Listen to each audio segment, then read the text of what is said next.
സുദീർഘമായ ഒരു പ്രഭാഷണത്തിൻ്റെ യാതൊരുവിധ സാങ്കത്യവുമില്ലാത്ത ഒരു സംഗമത്തിലാണ് നമ്മൾ ഒരുമിച്ച് കൂടിയിരിക്കുന്നത്. ദക്ഷിണ കേരള ജമിയത്തുൽ ഉലമ എന്ന് പറയുന്ന 7 പതിറ്റാണ്ടിൻ്റെ പാരമ്പര്യമുള്ള ഒരു പ്രസ്ഥാനം തെരുവുകളിൽ സമരം നയിച്ച് ഒരു പെറ്റി കേസെങ്കിലും രജിസ്റ്റർ ചെയ്യപ്പെട്ടിട്ടുള്ള ഒരു സംഘടനയല്ല. എപ്പോഴൊക്കെയാണോ ഈ സംഘടന തെരുവിലിറങ്ങിയിട്ടുള്ളത് അപ്പോഴൊക്കെയും ഈ സമുദായത്തിൻ്റെ മൊത്തം ഇന്ത്യ മഹാരാജ്യത്തിൻ്റെ ഐക്യവും അഖണ്ഡതയും പരിരക്ഷിക്കുന്നതിന് വേണ്ടിയിട്ടും രാജ്യം ഉയർത്തിപ്പിടിക്കുന്ന സാംസ്കാരിക പൈതൃകത്തിൻ്റെയും മതമൂല്യങ്ങളുടെയും ഒക്കെ സത്ത ഉൾക്കൊണ്ടുകൊണ്ടുമാണ് ഈ പ്രസ്ഥാനം തെരുവിലിറങ്ങിയപ്പോഴൊക്കെയും അതിൻ്റെ ദൗത്യം നിർവഹിച്ചിട്ടുള്ളത്.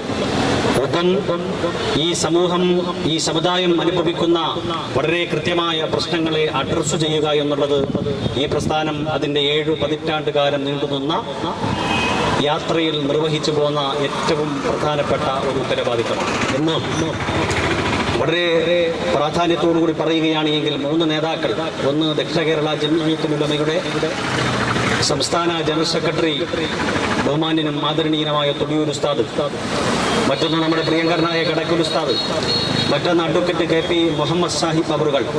ഇവർ 3 പേരും കേരള സംസ്ഥാന സർക്കാരിൻ്റെ ആഭിമുഖ്യത്തിൽ രൂപീകരിക്കപ്പെട്ട കേരള നവോത്ഥാന സമിതി എന്ന് പറയുന്ന ഒരു സംവിധാനത്തിന്റെ ഭാഗമായി പ്രവർത്തിക്കുകയും സർക്കാരുമായി നിരന്തരമായ സംവാദങ്ങളും ആശയവിനിമയങ്ങളും നടത്തിക്കൊണ്ടിരിക്കുന്നതുമായ കേരളത്തിലെ തന്നെ ഏറ്റവും പൗരപ്രമുഖന്മാരായ സാംസ്കാരിക മത നേതാക്കന്മാരാണ്. ഇവർ 3 പേരും നവോത്ഥാന സമിതിയിൽ നിന്നും പരസ്യമായി രാജി പ്രഖ്യാപിക്കുകയും മാധ്യമങ്ങളിൽ അത് വാർത്തയാക്കപ്പെടുകയും ചെയ്തിരിക്കുകയാണ്. എന്തുകൊണ്ടാണ് അവർ അവരുടെ രാജി പ്രഖ്യാപിച്ചത് എന്ന് നമുക്കെല്ലാവർക്കും അറിയാം. ഒരു സമുദായത്തിന്റെ, അത് കേരളത്തിലെ ഏറ്റവും പ്രബലമായ ഒരു സമുദായത്തിന്റെ നേതൃത്വം വഹിക്കുന്ന പൈതൃകവും പാരമ്പര്യവുമുള്ള ഒരു പ്രസ്ഥാനത്തിന്റെ നേതാവ്. നമുക്കറിയാം, ശ്രീനാരായണ പ്രസ്ഥാനങ്ങൾ എന്ന് പറഞ്ഞാൽ ഇവിടെ സൂചിപ്പിക്കപ്പെട്ടതുപോലെ ജാതിഭേദം മതദ്വേഷഭേദമില്ലാതെ സർവരും സോദരത്തേന വാഴുന്ന മാതൃകാ സ്ഥാനമാണിത് എന്ന് കേരളത്തെക്കുറിച്ച് പാടിപ്പുകഴ്ത്തിയതും പറഞ്ഞു പഠിപ്പിച്ചതും ശ്രീനാരായണ ഗുരുവാണ്. ആ ശ്രീനാരായണ ഗുരുവിന്റെ നേതൃത്വത്തിൽ രൂപം നൽകപ്പെട്ട SNDP എന്ന് പറയുന്ന ശ്രീനാരായണ ധർമ്മ പരിപാലന സംഘം, അതിന്റെ നേതൃസ്ഥാനത്തിരിക്കുന്ന അമരത്തിരിക്കുന്ന ഒരു മനുഷ്യൻ, കേരളത്തിന്റെ ഐക്യവും മമതയും ഒക്കെ കാത്തു സൂക്ഷിക്കാൻ ഉത്തരവാദിത്വമുള്ള ഒരു മനുഷ്യൻ, ശ്രീനാരായണ ഗുരു എന്ന് പറയുന്ന ലോകത്തിന് തന്നെ മാതൃകയായ, കേരളത്തിന്റെ എന്നല്ല ഇന്ത്യയുടെ എന്നല്ല ലോകത്തിന്റെ നവോത്ഥാനത്തിന്റെ പിതാവെന്ന് വിശേഷിപ്പിക്കപ്പെടുന്ന ഒരു മനുഷ്യന്റെ പാരമ്പര്യം അവകാശപ്പെടുന്ന ഒരു വ്യക്തി കേരളത്തിലെ മതസമൂഹങ്ങൾക്കിടയിൽ ഐക്യവും അനൈക്യവും ഭിന്നതയും സൃഷ്ടിക്കുവാനുള്ള ആസൂത്രിതമായ ശ്രമങ്ങൾക്ക് നേതൃത്വം നൽകുമ്പോഴാണ് ഈ പ്രസ്ഥാനം രംഗത്ത് വന്നത്. പ്രിയപ്പെട്ട സഹോദരങ്ങളെ, നമുക്കറിയാം, നമ്മുടെ കേരളത്തിന് ഒരു വലിയ പാരമ്പര്യമുണ്ട്. അത് സാംസ്കാരിക സമേകതയുടെയും ഐക്യത്തിന്റെയും സ്നേഹത്തിന്റെയും പരസ്പരം പങ്കുവച്ചും കൊടുത്തും നേടിയെടുത്ത ഉജ്ജ്വലമായ ഒരു സാംസ്കാരിക പൈതൃകമാണ്. ആ സാംസ്കാരിക പൈതൃകത്തെ അട്ടിമറിക്കാനുള്ള ആസൂത്രിതമായ ശ്രമങ്ങളാണ് നമുക്കറിയാം. ഇന്ന് കേരളത്തിലെ വളരെ പ്രധാനപ്പെട്ട മാധ്യമങ്ങൾ ബഹുമാന്യനായ തൊടിയൂർ ഉസ്താദ് അവരുടെ അടക്കമുള്ള പ്രസംഗങ്ങൾ ലൈവായി ടെലികാസ്റ്റ് ചെയ്തുകൊണ്ടിരിക്കുകയാണ്. അദ്ദേഹം ആ പ്രസംഗത്തിൽ പറഞ്ഞത്, ആ വാക്ക് ഞാനിവിടെ ഉദ്ധരിക്കാൻ ആഗ്രഹിക്കുന്നില്ല, എങ്കിലും നമുക്കറിയാം പ്രിയപ്പെട്ട സഹോദരങ്ങളെ, മാധ്യമങ്ങളിലൊക്കെ അത് ഇപ്പോൾ തന്നെ ലൈവായി ടെലികാസ്റ്റ് ചെയ്യപ്പെട്ടിട്ടുണ്ട്. കാരണം യാഥാർത്ഥ്യങ്ങൾക്ക് നേരെ കണ്ടടക്കുകയാണ് ഒരു മനുഷ്യൻ. അങ്ങനെ പറഞ്ഞാൽ അതൊരു നേർത്ത വാക്കായി പോകും. കാരണം ഈ സമൂഹം, മുസ്ലിം സമൂഹത്തെ സംബന്ധിച്ചിടത്തോളം കേരളത്തിലെ ഏകദേശം 27% വരുന്ന ഒരു സമൂഹം, അവർക്ക് അർഹമായതിന്റെ 7 അയലത്ത് പോലും എത്താത്ത ഒരു സമൂഹം വാരിക്കോരി എന്തൊക്കെയോ നേടുന്നു എന്ന് പറയുന്ന വളരെ ദുരുപദിഷ്ഠിതമായ ആരോപണങ്ങൾ ഉന്നയിക്കുമ്പോൾ ഞങ്ങളല്ല അതിന്റെ മറുപടി പറയേണ്ടത്, സർക്കാരാണ്. പക്ഷേ സർക്കാർ വളരെ അർദ്ധഗർഭമായ മൗനം പാലിക്കുന്ന കാഴ്ചയാണ് പ്രിയപ്പെട്ട സഹോദരങ്ങളെ നമ്മൾ കണ്ടുകൊണ്ടിരിക്കുന്നത്.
അള്ളാഹു തമ്പുരാൻ സ്വീകരിക്കട്ടെ. ഇൻഷാ അല്ലാഹ് മുദ്രാവാക്യം വിളിച്ചു കൊടുക്കാൻ മുഹിദി മൗലവികളെ ക്ഷണിച്ചു.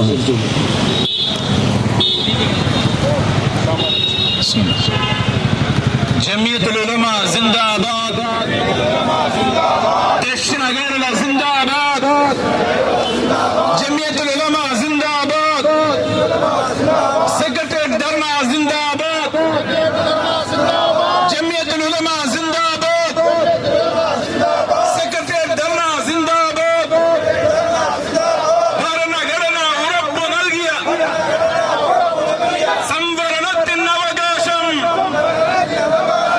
മുസ്ലിം പ്രീണനമെന്ന് പറഞ്ഞ്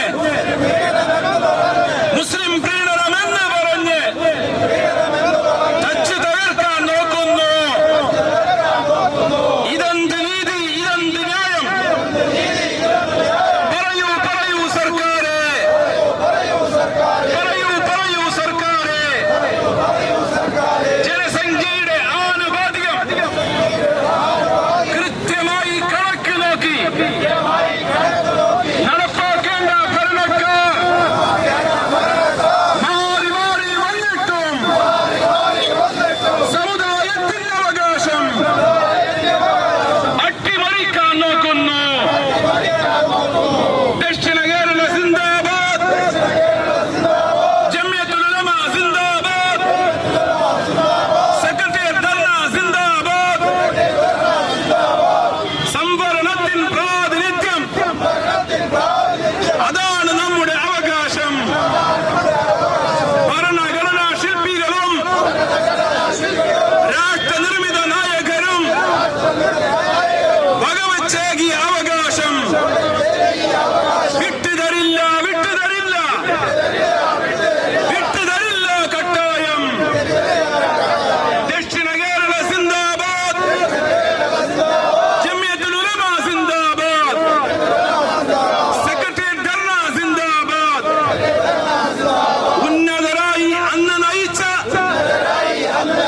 സമുദായത്തിൻ നേതാക്കൾ, സമുദായത്തിൻ നേതാക്കൾ